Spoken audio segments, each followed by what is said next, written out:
الحمدللہ رب العالمین والصلاة والسلام علی سید الانبیاء والمرسلین اما بعد فاعوذ باللہ السمیع العلیم من الشیطان الرجیم۔ عشرہ ذی الحجہ یعنی کہ ذی الحجہ کے جو پہلے 10 دن ہیں ان کی فضیلت آپ اس طرح سے سمجھ سکتے ہیں کہ اللہ عز و جل نے ان دنوں کی قسم کھائی ہے، اور اللہ عز و جل نے ارشاد فرمایا والفجر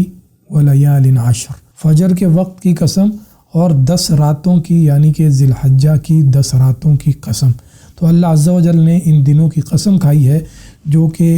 اس بات پہ دلالت کرتا ہے کہ یہ دن جو ہیں اللہ تعالیٰ کے ہاں بہت زیادہ عظمت والے اور بہت زیادہ مقام اور مرتبے والے دن ہیں۔ اسی طرح نبی صلی اللہ علیہ وآلہ وسلم نے ارشاد فرمایا افضل ایام الدنیا ایام العشر،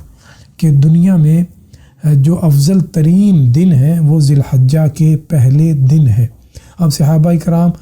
رضوان اللہ علیہم اجمعین نے نبی صلی اللہ علیہ وآلہ وسلم سے پوچھا، جب آپ نے ان دنوں میں اعمال کی فضیلت بھی بتائی کہ بہت زیادہ ہے، کہ اللہ کے رسول صلی اللہ علیہ وآلہ وسلم اگر کوئی اللہ کے راستے میں جہاد کرتا ہے تو کیا اس کا عمل بھی ان دنوں میں کیے گئے اعمال سے بہتر نہیں ہے؟ تو آپ نے ارشاد فرمایا کہ حتیٰ کہ اللہ کے راستے میں جہاد جو کرتا ہے اس کا عمل بھی ان دنوں میں کیے گئے اعمال سے افضل نہیں ہے، الا یہ کہ کوئی آدمی اپنا مال بھی خرچ کر دے، اپنی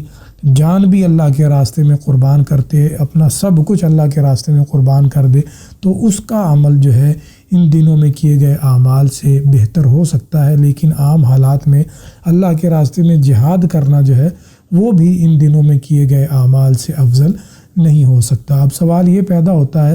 کہ اتنی فضیلت والے جو دن ہیں ان کا ہم استقبال کیسے کریں؟ تو بھائیو جان لیجئے کہ ان دنوں کا استقبال جو ہے وہ سچی توبہ کے ساتھ کرنا چاہیے۔ اللہ عز و جل نے قرآن مجید میں ارشاد فرمایا وَتُوبُوا إِلَى اللَّهِ جَمِيعًا أَيُّهَا الْمُؤْمِنُونَ لَعَلَّكُمْ تُفْلِحُونَ، کہ اے ایمان والو اللہ کی طرف تم رجوع کرو، توبہ کرو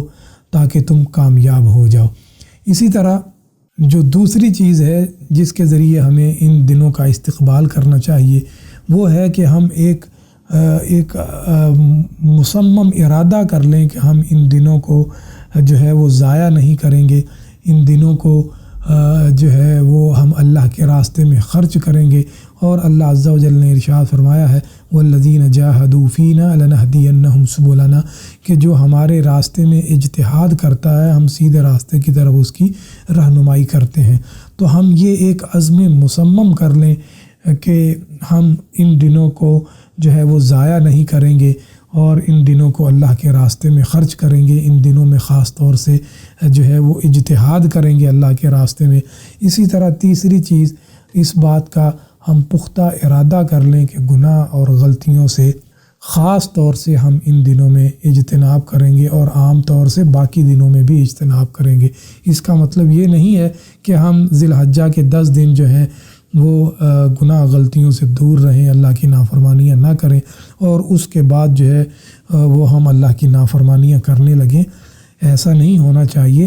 اس کا مطلب یہ ہے کہ ہم ذی الحجہ کے جو پہلے 10 دن ہیں ان دنوں میں خاص طور سے اللہ کی نافرمانیوں سے بچیں، اور عام طور سے باقی سارا سال بھی اللہ تعالیٰ کی نافرمانیوں سے ہم بچتے رہیں۔ اور اسی طرح ان دنوں میں جو ہم صالح اعمال جو ہے وہ کرتے رہیں، اور ان اعمال میں سے آپ دیکھیے کہ اللہ کے راستے میں روزہ رکھنا ہے، یہ بہت عظیم عمل ہے، اور نبی صلی اللہ علیہ وآلہ وسلم نے عرفہ کے روزے کے متعلق ارشاد فرمایا کہ جو عرفہ کے دن کا روزہ رکھتا ہے اللہ تعالیٰ اس کے گزشتہ اور آئندہ 1 سال کے گناہ بھی معاف فرما دیتا ہے۔ اسی طرح یہ بھی آپ یاد رکھیے کہ 9 ذی الحجہ والے دن ہمیں روزہ رکھنا ہے۔ اگر کوئی مملکت سعودی عرب میں نہیں ہے، کسی اور ملک میں ہے، تو وہ اپنی مقامی رویت کے اعتبار سے 9 ذی الحجہ کا وہ روزہ رکھے گا۔ اور کچھ لوگ یہ سمجھتے ہیں کہ عرفہ کا روزہ رکھنا ہے، اور جو ہے جس دن عرفہ ہوگا مملکت سعودی عرب میں حج کا خطبہ ہوتا ہے، لوگ عرفہ جاتے ہیں، اس دن روزہ رکھنا ہے، تو ایسا نہیں ہے۔ بالکل رمضان ہی کی طرح جیسے مقامی رویت کے اعتبار سے روزہ رکھے جاتے ہیں، اسی طرح 9 ذی الحجہ کا روزہ بھی مقامی رویت کے اعتبار سے رکھا جائے گا۔ اسی طرح 10 ذی الحجہ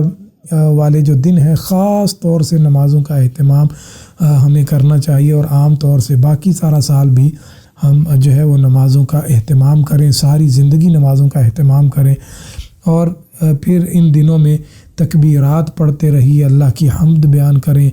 تحلیل یعنی کہ لا الہ الا اللہ کا جو ہے وہ ورد کرتے رہیں، ذکر کرتے رہیں، ان کے معانی اور مطالب کے اوپر غور کریں اور ان کے اوپر عمل کرنے کی کوشش کریں۔ اللہ کے راستے میں صدقہ اور خیرات کریں، یعنی کہ اس طرح کے جتنے بھی اعمال ہیں جو صالحہ اعمال ہیں جن کی طرف ہمیں ترغیب دلائی گئی ہے شریعت اسلامیہ میں، وہ خاص طور سے ان دنوں میں ہمیں کرنے چاہیے۔ تو اللہ تعالیٰ سے دعا ہے اللہ تعالیٰ ہمیں ساری زندگی نبی صلی اللہ علیہ وآلہ وسلم کی سنت کے مطابق گزارنے کی توفیق عطا فرمائے، آمین۔ وآخر دعوانا ان الحمد للہ